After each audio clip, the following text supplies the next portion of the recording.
So I want to keep improving, but I apologize. I can't really work at the pace that a lot of people would like. Sure, right now I'd immediately like to get these improvements and other improvements right now, and you know, it's tough. I'm being pulled in all these different directions, all this stuff I have to do right now. Just to give you another piece of perspective, can you imagine right now, if while all this is going on and I'm so busy with everything, can you imagine if I had gone through with the documentary that I was talking about doing a couple months ago? I was supposed to start filming like right about now. So can you imagine me being in the middle of all these games that I'm already backlogged on, right? Working on these projects, the throwback channel, and now telling you guys, oh, by the way, now I can't stream. This week, you know, it's going to be a half week, entire days away, and stuff like that. You know. So, I mean, I think, quite honestly, I dodged a big bullet there. And what I mean by that is not to say that working with a documentary with Mike Klum is a bullet, but I don't think that, honestly, with the situation I'm in my life, right, that I would have been able to handle that at all. It would have been overload. And again, as I've already reiterated previously, imagine if I was trying to do that. Now, the thing is, this is very important. You know, a documentary about me would have had to be done well, and basically, imagine if I'm just like at my wit's end, stressed out, overworked, and now it's going to end up not being that good, right? Because, you know, it's just as much Mike Klum working on a documentary as it is me. You know, I would be a major part of the input of this thing. Now, how am I going to be creative? How am I going to be entertaining? How am I going to be going around different filming locations and doing all this kind of stuff when I'm already exhausted to my wit's end, right? I just don't think it would have worked, being honest, especially my lifestyle with how much that I work and everything. Imagine if, like, these weeks, I was like, by the way, guys, 3 days this week I can't stream at all. The other 3 days, it's half days. Just because I'm, you know, filming all over the place. Oh, by the way, I also have to work on my taxes this month. Oh, by the way, we're in the midst of 300-hour games that I'm never going to finish, and there's more coming that I have to skip all of them now because I'm working on a documentary, right? See, I think the difference here is, when you look at someone who can work on a documentary, I'm going to be honest, it's probably someone who just has a lot of time, that they're not particularly doing something too important with their time, that they have time to do that shit. I don't, right? Like, I'm just constant. Everywhere I go is work, got stuff going on here, busy with my personal life. You know, I got shit going on. Yeah, I don't have time to just drop everything and just be filming. So, honestly, I do think that I dodged a bullet there. And then on top of that, people are saying, I guess, that Mike Klum is now working on a documentary with this guy EDP. Now, here's the thing. I know absolutely nothing about this guy. I've never followed him. I never watched his content. All I know is that he's infamously known on the internet that apparently he was caught out trying to meet with underage girls. I think that's what it is, right? I could be wrong, so don't quote me on that. But I think that that's the case. That, like, he was a YouTuber who was popular, and then at some point, he got framed, essentially. Like, people were catfishing him so that he would show up to meet underage girls, and then come to find out it was just a frame job. Like, they totally set him up to expose him on the internet for who he really was. But apparently some people say, well, why did he not go to jail? And apparently it's because the way that he was set up, it's not admissible as evidence in court, right? Like technically, because they set him up like that, no crime was ever committed, so he never was held accountable for that behavior. But apparently he got totally canceled on the internet. He fell apart. He went from being a YouTuber who had a prominent channel and everything to basically, like, you know, done. And hey, again, that's all I know from what I've heard, word of mouth. I've never watched a documentary. I haven't done research for myself. That's all I know, okay? And can I be honest here? Because I will be honest with all of you, because people have been asking me about this for the past couple of days, okay? First documentary Mike Klum does is on Boogie. The entire documentary is about Boogie basically being a miserable human being. The sad, dark life of Boogie, right? But who made Boogie's life sad and dark? Right? Was it a group of people who just decided to, you know, ruin his life? No, his life is sad and dark because he is sad and dark. And when you watch that documentary, you see the things in it that, you know, he could improve, he could change for the better, and he just doesn't. He keeps engaging with trolls on social media. He keeps doing the awful life behaviors. He's a miserable wretch because of his own decisions and actions that don't change. Correct? And I think what's supposed to happen is you watch it, you feel sorry for him, and it was supposed to turn his life around. Has it turned his life around? No. Not at all. He's on a lolcow podcast. He freaking keeps doing this kind of almost degenerative content on the internet. He's not going to change. It's pretty obvious at this point, correct?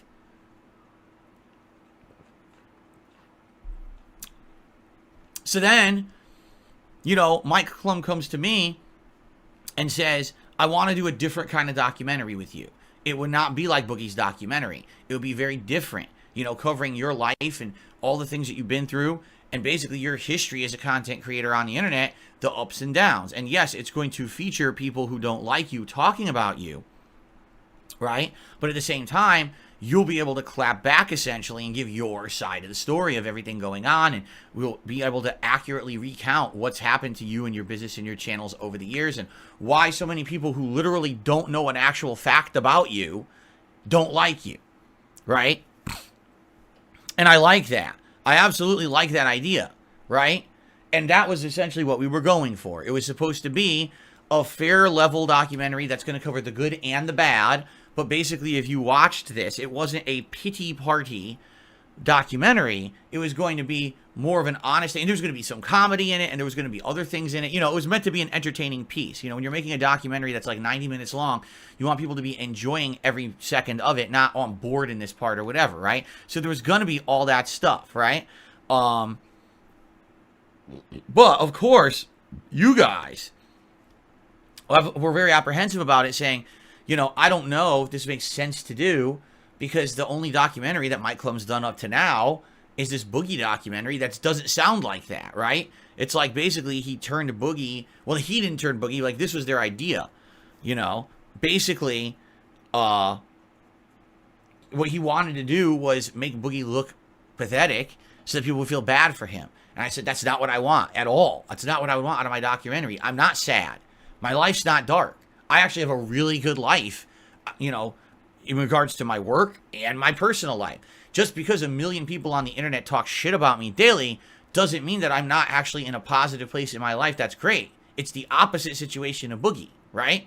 So basically, the way I see it, it would have been very different, okay? That's essentially what was discussed. That's what we're going to work on, a different kind of documentary. But now you're going to tell me the next documentary Mike Klum's going to do is this guy EDP, a guy who literally went from YouTube popularity to being exposed supposedly, and I got to say that because I don't know if there's concrete evidence or not. I can only tell you from what I've seen and heard hearsay on the internet. Supposedly, he was exposed for pedophilia, or at least accusations of pedophilia, was canceled, and literally no one wants anything to do with this guy anymore, right? So I guess the question is, what's the story? Right? And maybe that is the story, is to find out the true story of what happened. But from what everyone says, it's like a slam dunk case. Like, it's not like you can dispute it and say, oh, it was fake. Like, it happened. He was exposed for it, and that's why he got canceled, and that's why he's not prominent anymore, you know. So the thing is, I didn't even know anything about it until you guys told me a couple days ago. You're like, are you aware that Mike Klum's working with EDP? And I'm like, no. And then, of course, it starts showing up in my feed. Boogie has met with EDP, and they're sitting down to eat a meal, and the meal is like a bunch of Big Macs and powdered donuts. And I'm looking at it, I'm like, what the fuck? All right? Like, no, really, what the fuck? Two guys who are grossly obese sitting down to eat Big Macs and donuts together. Does that make any sense? Logically? Morally? Does that make any fucking sense? To have two guys sitting down doing that? No. They're killing themselves, right? It's awful. Why would they be doing that?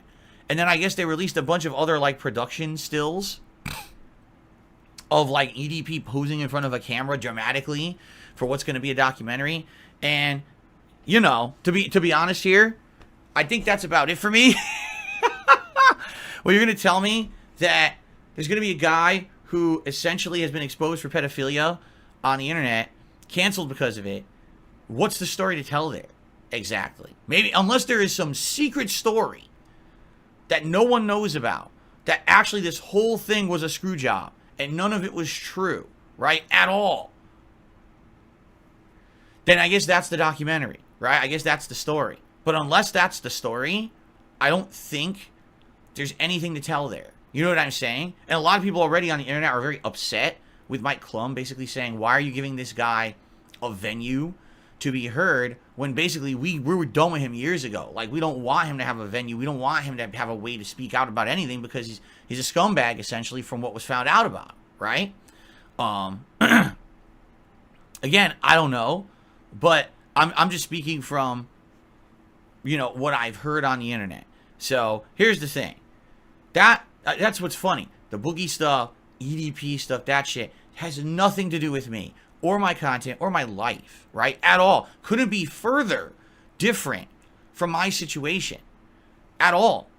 You know, I have a full-time, very, you know, productive business that's successful. I have people who support me. I have people who love me in my personal life. My life is going good, except for the fact that there's thousands of people on the internet who shit on me on a daily basis for personal gain. Outside of that, everything's going good, right? I don't have a horrible story to tell about my sad, miserable life, about being accused of horrible things like pedophilia. Nothing like that, okay? So I couldn't be further from guys like that. So then why would I be making a documentary with someone who makes those kind of documentaries, right? And that's kind of the take I have on it. Like, okay, maybe the Boogie one was the first one, but you're going in a different direction. But now the next one is with a guy like EDP. It's like, what? Like, wait, what?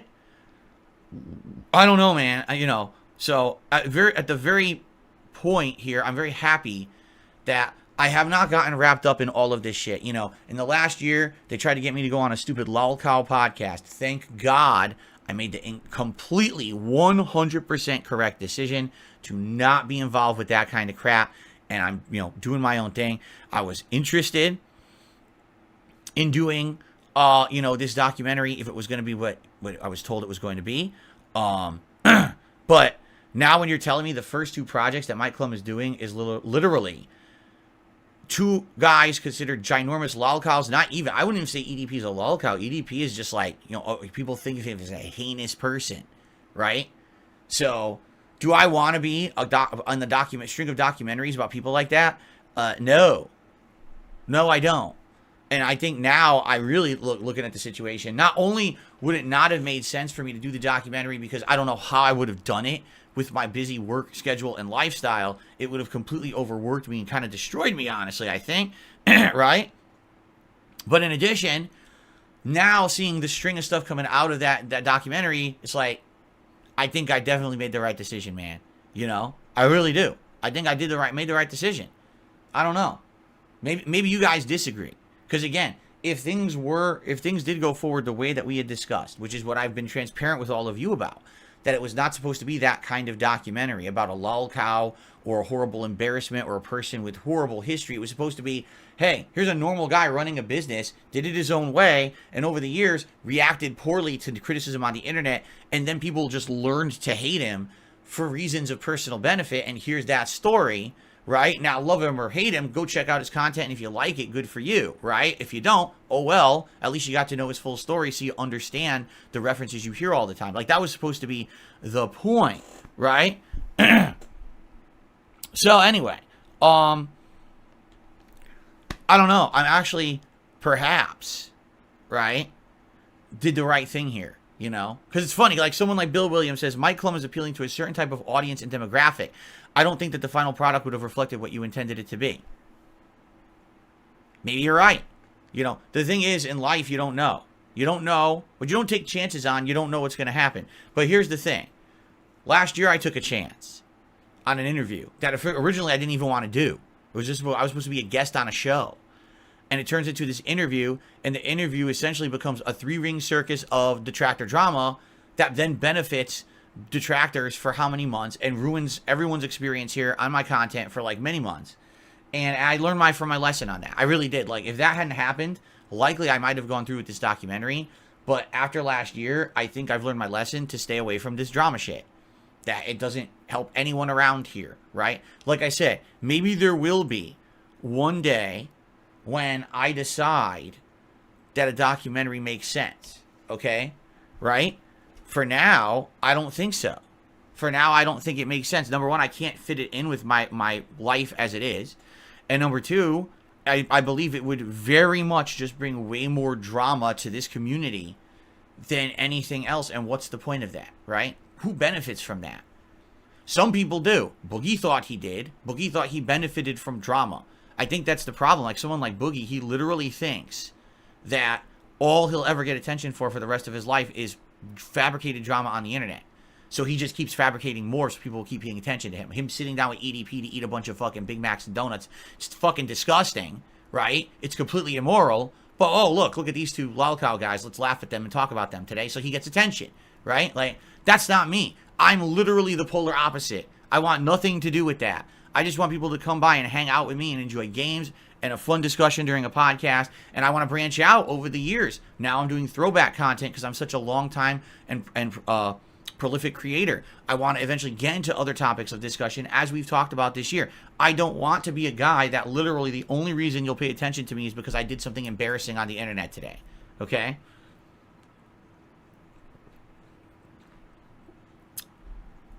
So, there you have it. I'm avoiding it. I'm glad I did. Okay? So there you go. And no, some people are being so stupid because again, what is it with these people who think that life is black and white? Because like literally now people in the chat, oh, so that means Mike Klum is a detractor. No, it doesn't, stupid. And just saying that is incredibly stupid that you would even say something like that. What are you talking about? Life is not black and white. I keep telling you this. There's many shades of gray and many compromises and middle of the road things. This is where reality is. It's not either someone absolutely loves you or absolutely hates you. Either they're your biggest fan or your biggest detractor. No, I feel like Mike Klum would have done a neutral take. I do believe that. Like he would have done a neutral take where, you know, you judge for yourself, right? But the fact is that when his history is Boogie and now EDP, these guys that are, you know, totally different from me, but almost similar situation to themselves, what does that mean for what this documentary would have been observed? Because here's the truth. In life, it's not about what's real. It's about how it's perceived. That's actually a really good point. In life, it's not about what's factually true. It's not about what actually happened. It's about the perception of reality. Because it doesn't matter what the truth of the matter is. If everyone believes something else, then that's their reality. And that's the situation with me. Is that even though I have nothing to do with Boogie, I have nothing to do with EDP, I have nothing to do with Wings of Redemption, I'm nothing like any of them. People will constantly group me into them anyway because the perception is told to do that by a mob of people on the internet, right? So, that's the truth. Even if I did a documentary, right, that really did cover me in a very fair way and actually showed both sides of the equation and actually fairly covered everything going on, right? Guess what would have happened? People still would have said, wow, look, this is the documentary that exposes Phil and does horrible things. What? They still would have said that. You know, I really believe that. Like, again, I don't think I'm ever going to get a fair shake. I don't think that would ever happen because it seems to me like no matter what, there's always an underlying agenda on the internet of, you know, cancel culture, fuck this guy, he's the guy who we've hated on for over a decade, let's just keep that bandwagon rolling because it always gets us the lulz and gives us content to talk about. I mean, again, I'll go back to the reference to that Turkey Tom documentary from in the fall, right? He does a documentary and a lot of people are saying, it's not that bad, Phil. There's some things in there that you probably disagree with, but it's not that bad. It's mostly a neutral take, right? And I'm considering doing an interview with the guy about it after the fact. And then come to find out, the guy is going on a podcast called the Lolcow Podcast, appearing as a lolcow farmer to milk people on the internet for drama content so he can make money. Like, literally, that's the premise. Then he's saying in videos about me, well, I think I've milked Phil enough. And he says that's disgusting, right? That's the mentality of a lot of these people on the fucking internet, is how much can I milk out of people for personal benefit? So, no, I don't think that I want to be milked. Okay, I don't. I'm done with this nonsensical stuff. I'm just going to do my own content. Okay, and you know, it is what it is. There's going to be ups and downs to that. There's going to be times when I'm playing a prominent game, or there's something exciting going on, and people are interested. There's going to be times like literally right now. where it's a million RPGs and people have burnout and they're waiting for new content that's different, right?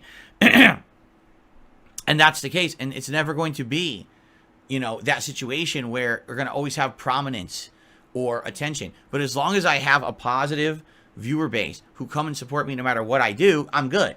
And I have that. I do have that. So I'm happy and grateful for that. Maybe that's why I'm different from all the others who they have to make drama in order to get any kind of attention or popularity. I don't have to do that. I can still be successful without that nonsense. And I'm happy for that and grateful for that. Because if that were the case, if the only way I could get noticed was drama, then I would stop making content entirely. Really. I would just quit. Okay? I would have enough. I'd be like, that's enough of that crap. So. What just popped up on my screen? Oh, okay. Never mind. Nothing bad. Okay. So. There you have it. And, there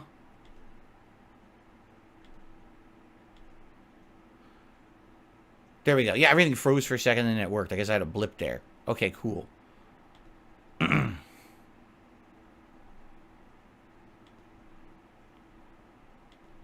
Are we good? Oh, let's hide this guy. Yep. Basically, a bunch of idiots showed up to talk shit when I was saying that. Because, you know, they don't like reality. They like to live in their parallel dimension and they don't believe reality for what it is. So fuck you and get out of my chat.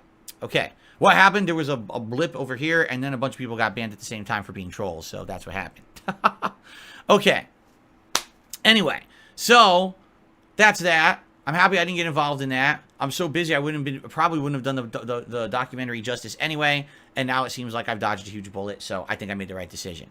Thank you all for helping me with that too. I will say that.